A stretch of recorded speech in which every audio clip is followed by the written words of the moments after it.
dkdynamite, and today we're going to be talking about a crazy Easter egg update over in Zombies, another new quest that got solved, and even more. Definitely stay tuned. But before we jump into that, be sure to hit that subscribe button down below, drop a like, and make sure you have notifications on to stay up to date with everything going on in Cold War Year 2, Warzone, Modern Warfare 2, and any other future Call of Duty as well. As a huge reminder, we have Juggernog Beanies now available over on Amazon thanks to a talented individual known as Perk Lemonade. He reached out to me recently and actually sent me one of these beanies, and they look absolutely amazing. So for those out there that want to get some badass Zombies merch and prepare early for winter, unless it's winter where you live right now, take advantage of these while they're still available. They look amazing. But first and definitely foremost, it is the 1-year anniversary of Toten at the time of recording this video, but maybe I've posted this video a couple of hours after midnight or the next day, so it's like a year and a day now since DLC 3 came out for Cold War Zombies. I want to showcase this beautiful piece of art that Fajardi went ahead and put together of Kravchenko. We got the Toten zombies in there, and the beautiful background, which looks amazing. Show him as much love as possible with his Twitter link down below in this video's description. Definitely an awesome way to celebrate the 1-year anniversary of DLC 3 from what is arguably one of the best Zombies experiences to date from Treyarch. Now, Toten, when it first came out, I think had the best Easter egg quest. I think it was definitely one of the quests that kind of catered to those hardcore OG fans, since The Machina and Firebase were a bit more casual friendly. But then Forsaken came out, and in my opinion, Forsaken is the best map in Cold War Zombies and definitely has the best main quest as well. And you could of course debate that respectfully down below in the comments, but that's just how I feel about that game. Now, I also just picked up Black Ops 4 over on PC, and I'm really excited to be checking out all the Zombies experiences on PC now with FOV slider. It's gonna be crazy. But what I will say is, unfortunately, the multiplayer and blackout player bases just aren't really there on PC. There's no crossplay in this game, so it definitely hurts the longevity of its life. But what I will say is, at least on the zombie side of things, everything does look stable, at least in comparison to how the game was when it first came out. I do have a little bit of a rant to go over there, and I'm sure you guys agree with this. I honestly believe that after a good 2 years that a Call of Duty's been out, the DLC should just become free. Obviously, it doesn't apply to any of the newer CODs like MW, Cold War, Vanguard, because now we have seasonal updates. But for the games that had season passes, I mean, you should be able to buy the individual maps for a couple of bucks if you'd like. At this point, it's like if you buy the Black Ops Pass for Beofre on PC, you're probably never going to see those maps in public multiplayer, and there's just not really a point. And right now, if you want to get all the DLC on PC, you have to buy Digital Deluxe Edition, which costs $100. I'm aware I missed out on the summer sale that happened a couple of weeks ago. I think when that sale happened, I was only focused on getting Vanguard on PC because we had Shinonuma Reborn, which was just around the corner. But I honestly remember, I think during BO3 and maybe even BO4, there was a period of time when you were able to buy the individual zombie maps, but maybe that was only something for console and not PC. I'm just not that sure, but this is exactly why I was saying, you know what, as cool as paid DLC was for its time, I think the seasonal updates are just the right way to go to ensure that if you ever buy a game a couple of years after it comes out, you don't have to worry about a season pass or buying the individual map packs or worrying about the player base to see if you're able to even play the maps that you just paid for. I think, yeah, obviously the player counts of COD games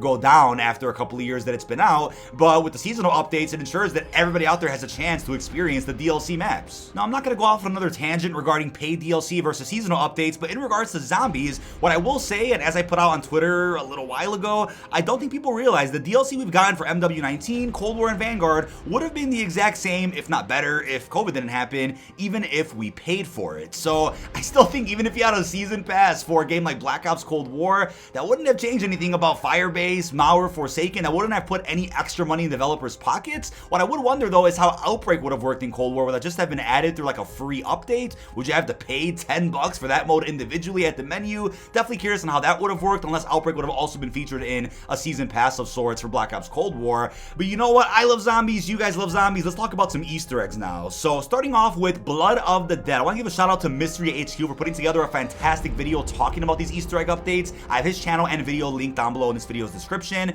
So when it comes to the bird from the main quest in Blood of the Dead, that is an infamous step people out there typically don't look forward to doing every time they do the main Easter egg on Blood. There are nearly 40 spawns for the bird itself, and I remember when this map first came out, people were just furious with how many spawns there were. Articles were all congested. Guides on this step alone were more than like 5 to 7 minutes. It was insane, and I always had a feeling that there had to have been a way for us to figure out exactly where the bird is going to spawn. Did Treyarch really make a step this complicated to where we have to just rely on having a guide pulled up and where all the birds are, or just kind of trial and erroring it, or we're just running around and looking at each spot? I always refused to believe that they just left the step like that. And what you know they actually did it. Now you guys are aware that the first bird always spawns somewhere in the prison, super easy to find. That one is probably the fastest bird you're gonna end up doing during this main Easter egg step. But if you actually stand by the gondola during the next round, right, when the second bird is about to spawn in, if you stand right up here, you can actually see the trail of the second bird, and you can see exactly where it's going. That obviously allows you to pinpoint where that bird is, so it allows you to avoid going to all these other areas on the map to find that second bird. Now the same thing can be applied for the next round when the third bird spawns in. You can then see the trail of that bird going to somewhere specific here on the island. And obviously for the fourth and final bird, that one is relatively simple, pretty close to the docks, since you have to use zombie blood to go ahead and grab the cronorium.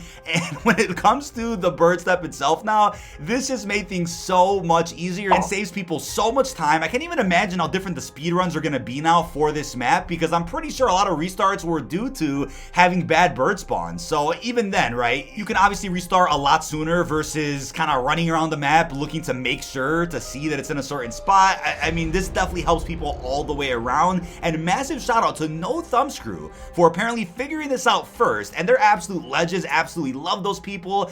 They always get some crazy records in the zombie scene and are very knowledgeable on nearly every single zombie map across the entire Black Ops series. Now, I think super complex Easter egg steps like this one, or steps that have multiple spawns, if not dozens, are obviously something that could drive out more content in the zombie scene, whether it's videos, whether it's streams, whether it's, you know, attempted speedruns. But I think when it comes to the general consensus of the community, the more casual, friendly approach of zombies in Cold War is probably what has been most successful for Activision and has shown the best statistics for how many people actually solved Easter eggs and actually attempted them. Therefore, I would assume that in the next Black Ops game, which will have more time put into it versus Cold War, you could probably end up seeing a really nice blend of that casual, friendly approach with some hardcore elements that might be reminiscent on the way Black Ops 4 was also made. I just think they only had time to put out that casual, friendly approach for the quest when it comes to a game like Cold War, which was also made under a pandemic. But we're not done with Blood of the Dead just yet. There's another step that I think people out there are also very frustrated with to this day, and that is the Morse code step. So I was completely unaware there's actually 3 buoys that you could see out in the distance that actually flash 5-digit Morse codes.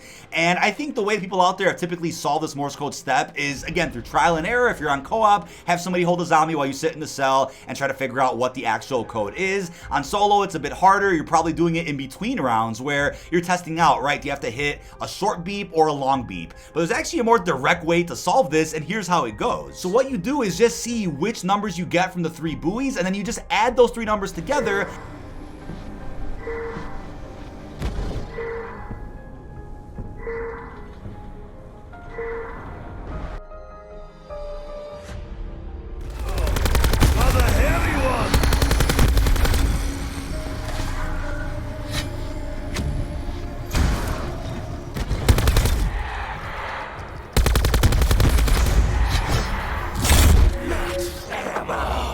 More ammo is good. Make many holes.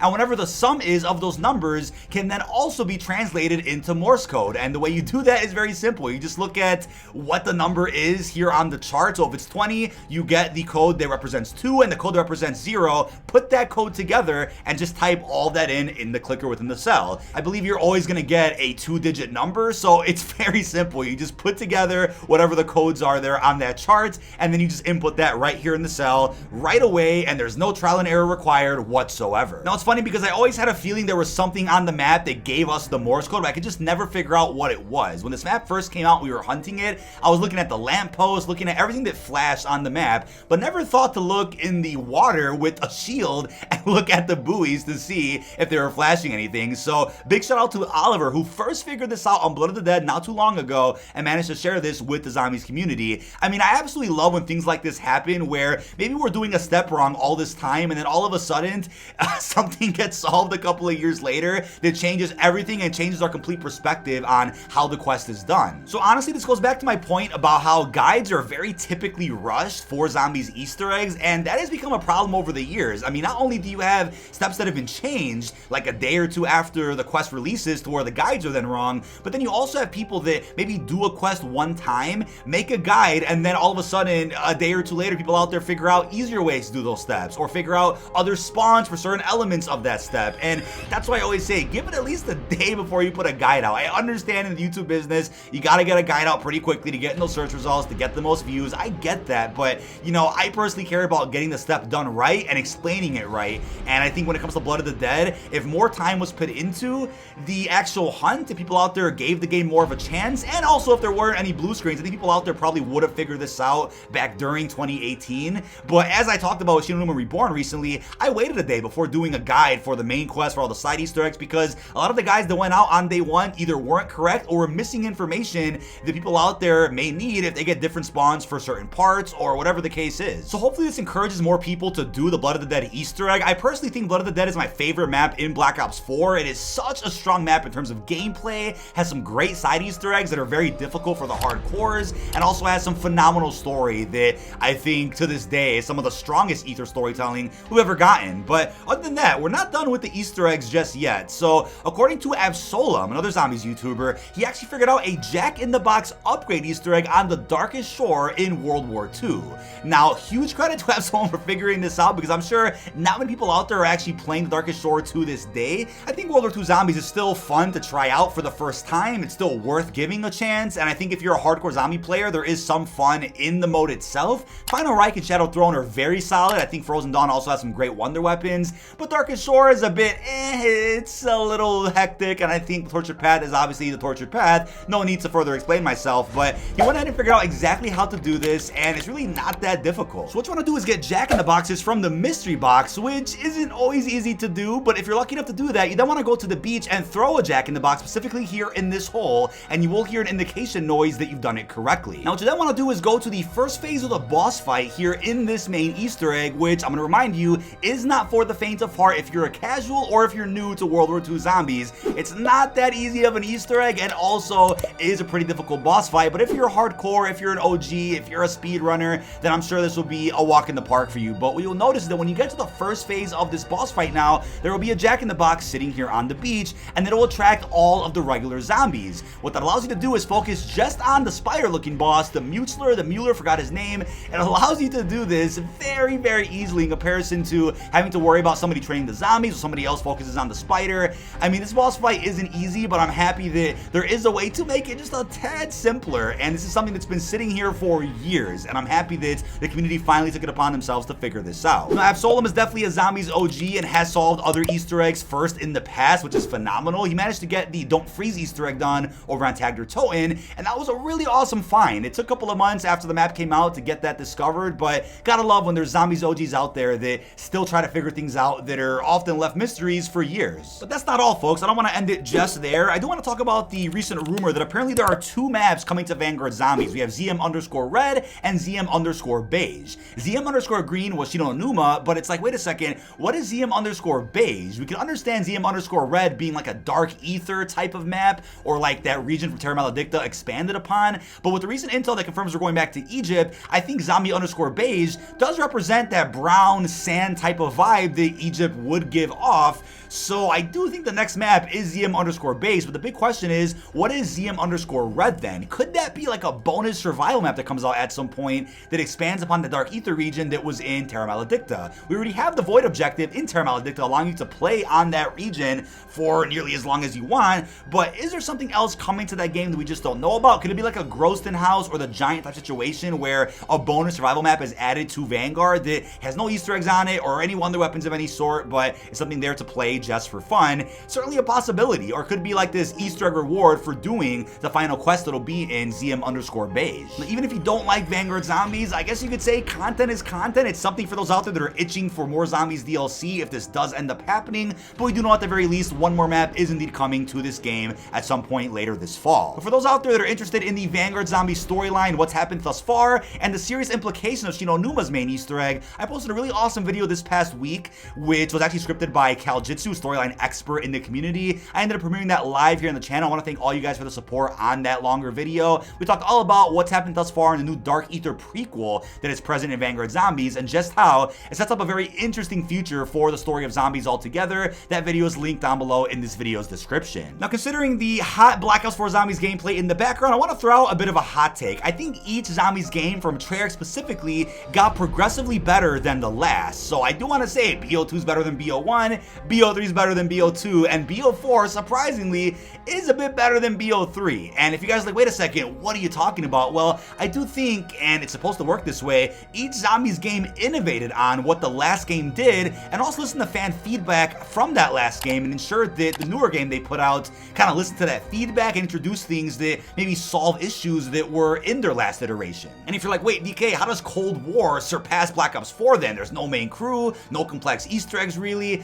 Well, the way I see it, the smoothness of the gameplay, the mechanics, the design, the replayability with the crystal upgrades, and also Outbreak being such a big sandbox mode, I think that alone puts it above what Black Ops 3 and 4 were going for, but it's also rejected nonetheless. I understand everybody has their own opinion, but I do think Treyarch's goal, no matter what you guys think about these games, is to make sure that each new game they put out is at least in some way better than their last and innovates on things that maybe were issues in their last iteration, or maybe they even work on things they didn't have time to do in their last game. Therefore, it makes their newer game just the ultimate and supreme Zombies experience they've ever done. So I can't even imagine, with more time that'll be put into Black Ops 2024, how they'll make sure they get that blend of Cold War success and the casual approach and mix that with that hardcore element that I absolutely love about Black Ops 4, put all that together, and that right there could be the best Zombies ever done. The last thing I'll end with is that there is some Zombies merch also available on the official Call of Duty online shop. I'm surprised they added new Zombies merch with the launch of Shinonuma Reborn. We have some stuff about Quarterfacts, Juggernog,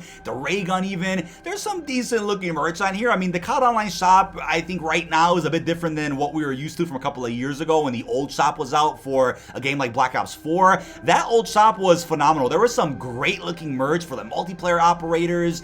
There was some really cool Zombies merch on there. I loved that shop and I bought a good amount of things from it, but the newer shop is more of like an edgy kind of modern take on Call of Duty merch, things that don't really scream video games or Call of Duty, but still have taglines and such that are used in Warzone today. But for the Zombies merch, I'm still surprised they didn't do anything for Cold War. I think there would be some really cool Cold War Zombies merch if this shop had opened up a year ago, but at least there's some stuff for those out there that do want to get some updated Vanguard Zombies merch. However, I can't even imagine what other merch will be available for Zombies with Treyarch's next Black Ops. But that is about it. This has been dkdynamite. Leave our thoughts down below in the comment section. What are your thoughts on the crazy Easter egg update here in Zombies? What are your thoughts on the new way to do the Bird and Morse Cone Step and Blood of the Dead? And also, how are you feeling about that upgraded Jack in the Box over on the Darkest Shore? Really hope you've enjoyed, and peace out, everybody.